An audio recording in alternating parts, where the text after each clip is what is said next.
사실 1심에서는 징역 1년이 나왔던 부분도 있었고 집행유예 2년이라고 하지만 결국은 의원직 상실에다가 자칫하면 피선거권까지 10년 뭐.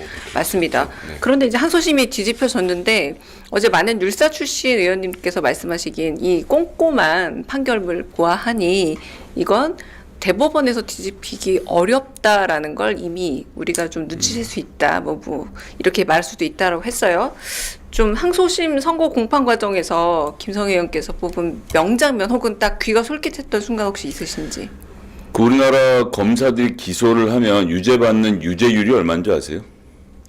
우리나라는 97%입니다. 그렇게 들었습니다. 검사가 기소하면 네. 무조건 유죄가 나오는 거예요. 그 일본은 99.7%입니다. 우리나라는 그래 3% 무죄가 있는데 이걸 이끌어내는 사람들이 누구겠습니까? 특수부죠. 그러니까 97%라는 거는 검사들이 안 될 것 같은 기소를 안 한다는 얘기예요. 그런데 무죄가 나왔다? 그런데 오늘 저는 조선일보였나요? 그 사설에서 기사에서 봤는데 헤드라인이 네 번째 무죄 뭐가 이상하다 이렇게 하는 기사를 봤는데 판사들이 4번 무죄를 선고했으면 기소한 검사가 이상하다고 생각해야 될 때가 된 거 아닙니까? 공소 남용에 대해서 그럼 여기 단속문을 써야 전반적인 되는 거 공소권 맞습니다. 남용이고 네. 특수부가 지금까지 살아있는 건 무죄율이 높아도 상관이 없는 거예요. 이건 아까 윤상현 의원 얘기랑 다 이어지는데 윤상현 의원 아무 말이나 하고 검증이 나중에 틀리면 사람들은 이미지하고 잔상만 남아요. 아 뭔가 헌재랑 연결된 사람 그다음에 뒤에 국회 배경으로 해서 막 브리핑하고 이런 거 보면 뭐 대단한 일 하는 사람 같거든요. 얼마나 맞췄는지 틀렸는지는 사람들의 기억이 사라집니다. 특수부도 마찬가지로 됐고 일단 기소해. 그래 대법원 가서 무죄를 받으면 무죄를 받는 정치인의 스포트라이트가 맞춰지지 어떤 멍청한 검사가 기소를 해서 무죄까지 나왔다는 건 언론들이 다루지 않거든요. 그러니까요. 예, 그래서 저는 이번에 이 3% 확률을 뚫고 통무죄를 받은 것만으로 봐도 그리고 이 상황에서 판사들 탓하는 사람들이 제일 이상한 사람들이다. 정치인들 특히. 그 권영세 같은 경우는 뭐 사법 카르텔이란 표현을 또 웃긴 쓰기도 얘기한 하던데. 거예요. 아니, 그러니까 서울대 법대 나오신 분이 중앙대 법대 나와서 변호사 하는 사람한테 카르텔 얘기를 하는 건 좀 부끄러운 일 아닙니까? 굉장히 격에 맞지 않는 말이었고 이재명 대표의 그 무죄 선고가 아무래도 정계에 미치는 영향이 크기 때문에 이렇게 무리수를 투척하는 게 아닌가 저분들은 싶습니다. 이제 저는 네. 대선 치르기 아주 어려워졌어요. 왜냐하면 그 유일하게 기승전 이재명 공격을 하기 위해 했는데 타겟 자체가 이제는 그 공격할 수 있는 타겟에서 사라진 겁니다. 오로지 그것만 2심에서 유죄가 똑같이 아까 말씀드린 그 실형이 나오고 유지돼야 그래야 뭐 그래도 당연히 저희들이야 대법원까지 3심이 남았기 때문에 하지만 수많은 공격들을 했을 거거든요. 근데 그렇지 못한다는 얘기고 저는 이 구체적인 내용들은 이미 우리 변호사들 그리고 수많은 이제 우리 법률가들이 다 설명을 했기 때문에 맞아요. 그런데 정치적 의미를 좀 짚어주시죠. 그럼요. 저는 이 기소 자체가 처음부터 잘못된 겁니다. 적어도 민주당 당원이고 이재명 대표 지지자들 그리고 우리 같은 뜻을 한다면은 이걸 의심하면 안 되는 거예요.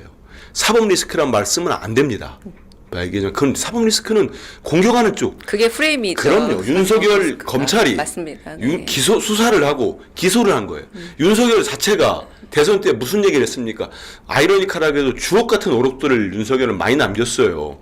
어떤 후보가 물어봅니다. 정치 보복이 뭡니까? 그럼 이 바보 같은 사람이 이몸 막 떠듭니다. 정치 보복이요? 딱 정해놓고 1년 내내 압수수색하고 수사하면 정치 보복입니다. 예언이네요. 이재명 대표는 네. 3년을 했습니다. 맞습니다. 지금도 네. 하고 있어요. 또 하나는 뭡니까? 그 대학생들 만나서 했던 걸로 제가 기억하고 있어요. 전문의들 만나가지고 그냥 검찰이 딱 정해놓고 수사해서 하면 대법원 가서 무죄가 나더라도 그동안 그 사람 인생은 결단 나는 겁니다. 지금 이 모든 것들을 무슨 얘기하죠. 몇 개 혐의에 무슨 재판 이런 얘기 적어도 우리 민주당 사람들이라면 하면 안 되는 거. 그거 다 저는 만든 겁니다. 그거 다 지금 이재명 대표가 견뎌내고 있고 이겨내고 있는 거예요.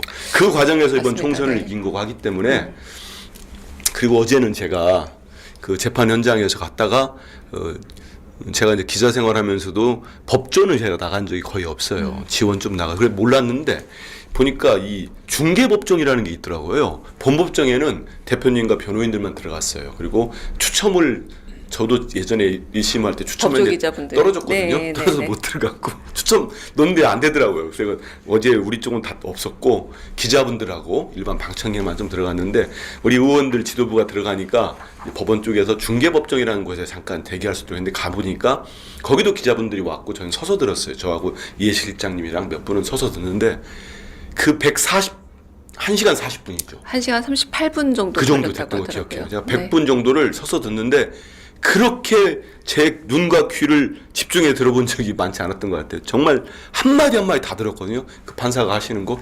근데 너무 맞습니다. 잘하더라고요. 하나하나가 진짜 그 대표께서 방송 가서 인터뷰한 4개 그거를 하나하나 발언 다시 또 읽고 그 왜 허위사실 공표가 안 되는지 이건 죄가 안 되는지를 전부 다 한 다음에 그 사진 얘기 하시잖아요.